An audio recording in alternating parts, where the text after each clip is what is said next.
Hi function lover, welcome back to my channel.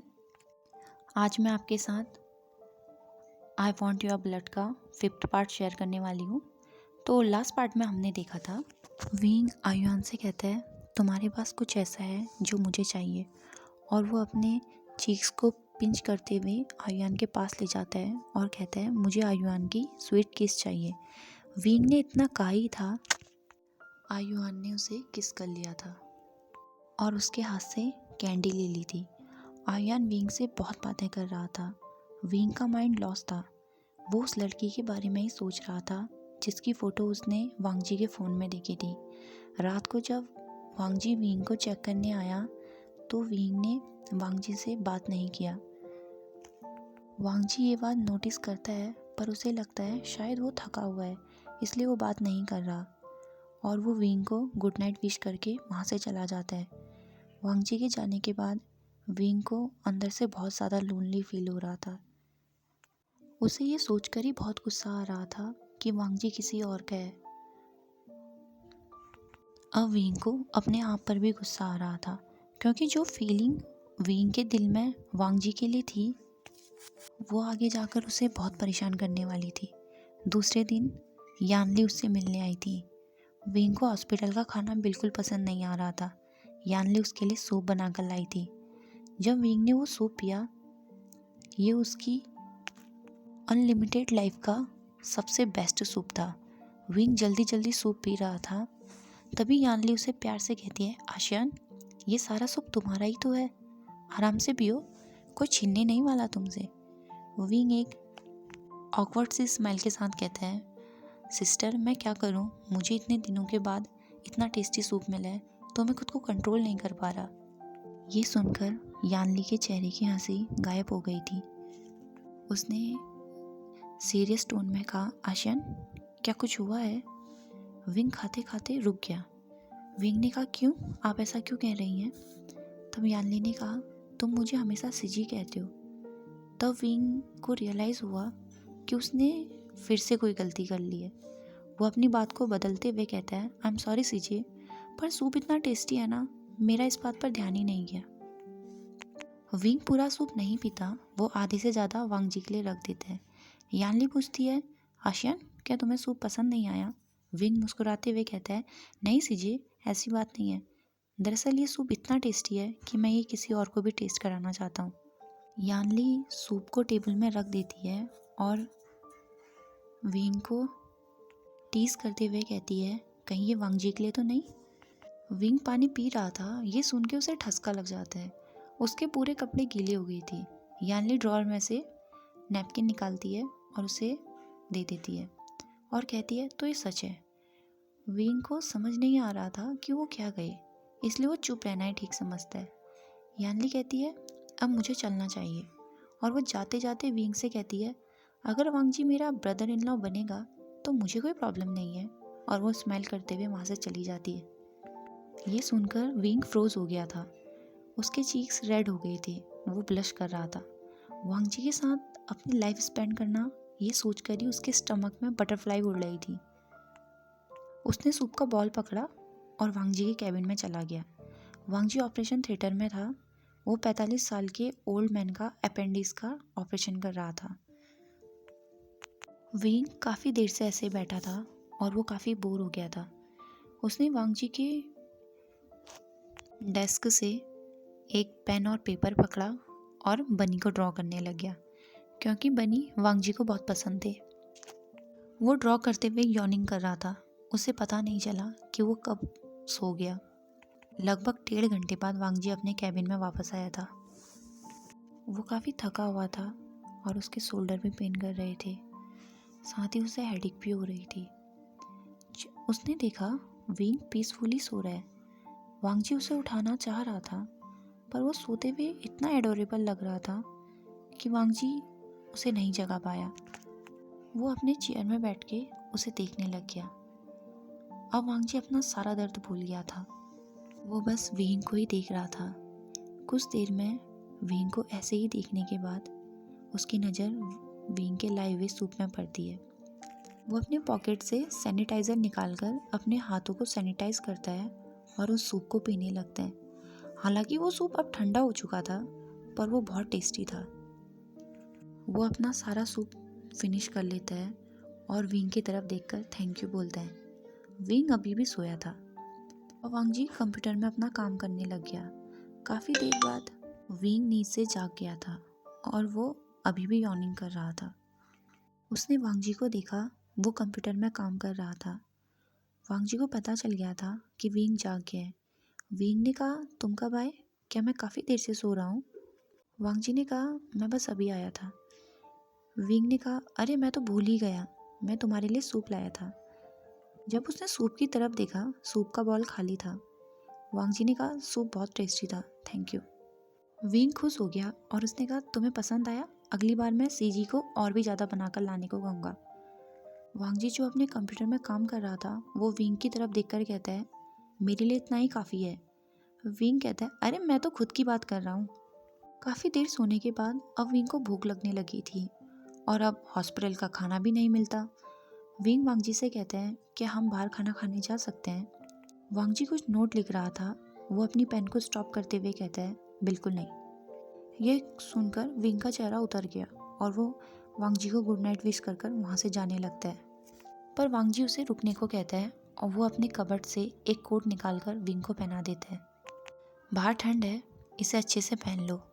ये सुनकर wing तो खुशी से उछल जाता है।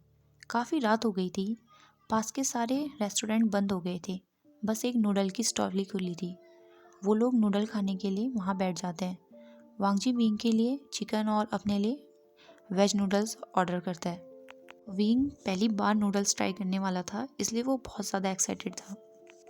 वांग जी विंग की तरफ देख के कहता है, क्या तुम मुझसे नाराज़ हो? विंग कहता है, नहीं तो, बाय द वे तुम्हें ऐसा क्यों लगा? वांग जी उसका कोई जवाब नहीं देता और अपने फ़ोन में किसी के मैसेज का रिप्लाई करने लगता है।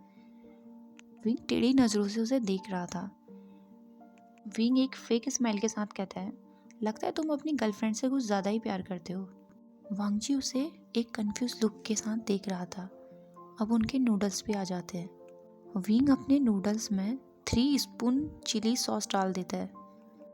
वांग जी को वो खाने को देखकर भी डर लग रहा था, लेकिन विंग उसे बहुत एंजॉय करके खा रहा था, जैसे वो खाना बहुत टेस्टी हो।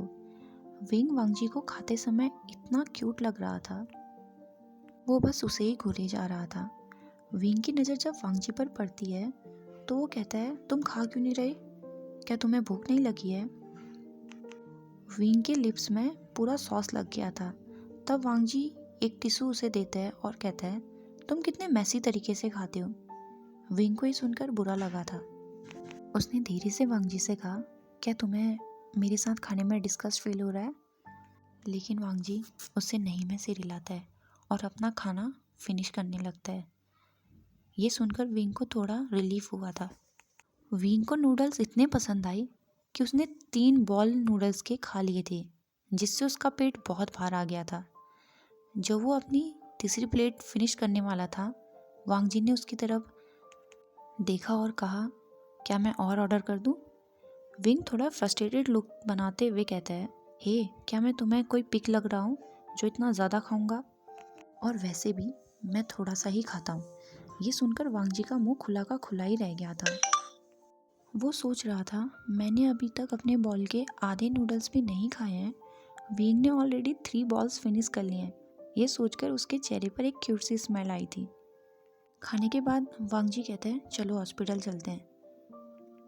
पर विंग अपने स्टमक को रफ करते हुए कहता है, मैंने आज कुछ ज़्यादा ही खा लिया, मुझे नहीं लगता कि मुझे अभी हॉस्पिटल में जाके नींद आने वाली है। क्या हम थोड़ा वॉक कर सकते हैं? वांग जी सीरियस टोन में कहता है, विंग, हॉस्पिटल से इतनी देर तक बाहर रहना ये रूल के खिलाफ है। पर विंग वांग जी के हाथ को पकड़कर उसे खींचते हुए कहता है, हमने ऑलरेडी रूल तोड़ दिया है, तो क्या हम वॉक पर नहीं जा सकते? वैसे भी तुम मेरे डॉक्टर हो, तो तुम्हारे साथ बाहर रहने में कोई बुराई नहीं है। अब वो वॉक करके थोड़ा आगे तक जाते हैं। सी साइड को देखकर विंग बहुत खुश हो जाता है। विंग वांग जी से कहता है, ये क्या है? वांग जी कहता है, क्या? अरे ये वो समुद्र के पास जाकर पानी अपने हाथ में पकड़ते हुए कहता है, इतना सारा पानी ये यहाँ क्यों आए? ये सुनकर तो वांगजी शॉक हो गया था। वो वांगजी को वहाँ से लेके आया और साइड पर बेंच पर बैठा देता है। विंग कहता है, तुम मुझे ऐसे क्यों देख रहे हो? अब विंग वांगजी को टीज करते हुए कहता है, क्या मैं इतना ज़्यादा हैंडसम हूँ जो तुम मुझसे अपनी नज़रें नहीं हटा पा रहे? लेकिन वांगजी के एक्सप्रेशन बिल्कुल डार्क थे। वांगजी विंग से कहता है, क्या तुम्हें सच में नहीं पता कि ये क्या है? विंग कहता है, क्या मुझे ये पता होना चाहिए? ये सुनकर वांगजी और भी ज़्यादा सीरियस हो गया था। अब वो विंग से कहता है, और कौन कौन सी बातें जो तुम्हें याद नहीं? क्या तुम्हें अपना पास्ट याद है? अब विंग समझ गया था कि वांगजी इतना सीरियस क्यों है और वो स्माइल करते हुए कहता है, मुझे सब याद है। वांगजी अभी भी उसे सुपिशियस तरीके से देख रहा था। विंग कहता है, तुम्हें यकीन नहीं होता ना? तो ठीक है, मैं तुम्हें बताता हूँ। मेरी फैमिली में मेरे डैड और मेरी स्टेप मॉम और एक मेरा स्टेप ब्रदर है। मेरी मॉम की डेथ कैंसर की वजह से हो गई थी। तब मैं हाई स्कूल में था। तब से मैं अकेला ही रहता हूँ। ये तो तुम्हें पता ही होगा कि मेरी फैमिलीज़ में मुझे कोई ज़्यादा पसंद नहीं करता और मैं अपने डैड से बहुत कम बात करता हूँ। मेरा स्टेप ब्रदर वो मुझसे बहुत ज़्यादा हेट करता है। अब तो तुम्हें यकीन हो गया होगा ना? वांगजी कहते हैं, अच्छा, अगर तुम ठीक हो तो तुम्हें ये क्यों नहीं पता कि ये सी साइड है? और विंग हंसते हुए कहता है, मैं तो मजाक कर रहा था, तुम मेरी हर बात पर इतना सीरियस क्यों हो जाते हो? और विंग कहता है, वैसे भी तुमने मेरे सारे के सारे टेस्ट किए थे और वो सभी नॉर्मल थे। मैं बिल्कुल ठीक हूँ। वांगजी अभी भी वरिड था। वो विंग से कहता है, अगर तुम मुझसे कुछ छुपाओगे तो मैं तुम्हारी हेल्प नहीं कर पाऊंगा। विंग नोट करता है। अब वो दोनों ऐसे ही बैठे थे। समुद्र के किनारे में ठंडी हवाएं चल रही थी। विंग अपने कोट को टाइटली रैप कर लेता है। वांगजी विंग से कहता है, ठंड काफ़ी हो गई है, अब हमें चलना चाहिए। विंग खुद को काफ़ी कंट्रोल कर रहा था, पर वो वांगजी से पूछ ही लेता है, क्या तुम्हारी गर्लफ्रेंड है? वांगजी विंग के क्वेश्चन से कंफ्यूज था और वो कोटली कहता है, नहीं। पर विंग कहता है, अगर ऐसा नहीं है तो तुम्हारे फ़ोन में किसकी फ़ोटो है? ये सुनकर वांगजी कुछ नहीं कहता। उसके चेहरे पर एक उदासी थी जो विंग को और ज़्यादा क्यूरियस बना रही थी। विंग ने उससे कहा, तुम्हें देखकर ऐसा लगता है जैसे तुम्हें किसी बात का गिल्ट है या किसी बात का डर। तुम मुझे बता सकते हो, मैं सुनने में बहुत अच्छा हूँ। पर वांगजी अभी भी खामोश था और वो जैसे उठने लगता है, विंग उसका हाथ टाइटली पकड़ लेता है और उसको देखकर स्माइल करता है। विंग की वार्म स्माइल देखकर वांगजी को एक सिक्योरनेस फील हो रही थी। उसे ऐसा महसूस हो रहा था आज उसके भी पास कोई ऐसा इंसान है जो उसे उससे ज़्यादा समझता है। अब वांगजी उसे अपने बचपन के बारे में बताता है। वो कहता है, 18 अक्टूबर 1996 उस दिन मेरा बर्थडे था। मैं तब 5 साल का था। हमारे घर में उस दिन पार्टी थी। मॉम, डैड और मैं शॉपिंग से वापस आ रहे थे। तब कार का ब्रेक फेल होने की वजह से हमारा एक्सीडेंट हो गया। मेरे सर में चोट थी, वहाँ पर काफ़ी खून था। ये कहते हुए वो रो रहा था, जिससे उसकी आवाज़ कांप रही थी। मैंने अपने मॉम डैड को अपने आंखों के सामने मरते हुए देखा है। मुझे हर रात नाइटमेयर आते हैं। मुझे मेरे सपने में मेरे मॉम डैड दिखाई देते हैं जो दर्द में हैं। उन्हें बहुत चोट आई थी, पर मैं चाहकर भी उनकी मदद नहीं कर पाता, इसलिए मुझे सोने से डर लगता है। मैं रात को हमेशा बिजी रहता हूँ, जिससे मुझे नींद ना आए। वो ये बोल ही रहा था, विंग ने उसे हक कर लिया और विंग उसके साथ रो रहा था। वांगजी को विंग का हक बहुत ज़्यादा वार्म लग रहा था और वांगजी ने भी उसे टाइटली हक कर लिया था। जैसे ही वो अलग हुई, विंग ने उसे किस कर लिया। विंग के इस सडन एक्शन से वांगजी फ्रोज हो गया था, लेकिन वांगजी ने विंग को अपने से दूर करते हुए कहा, आई एम सॉरी, पर मुझे लड़कियां पसंद है। ये कहते हुए उसने विंग की तरफ देखा भी नहीं था। दूसरी तरफ विंग, वो खुद कंफ्यूज था कि उसने वांगजी को किस क्यों किया। उसे पता था ये गलत है, बहुत ज़्यादा गलत है। वो प्यार में नहीं पड़ सकता, एटलीस्ट अर्थ में तो नहीं। वो बिना कुछ कहे वहाँ से चला गया। उस समय विंग के दिमाग पर हज़ारों थॉट चल रहे थे। उसे यहाँ एक मिशन के लिए भेजा गया था, पर वो यहाँ आकर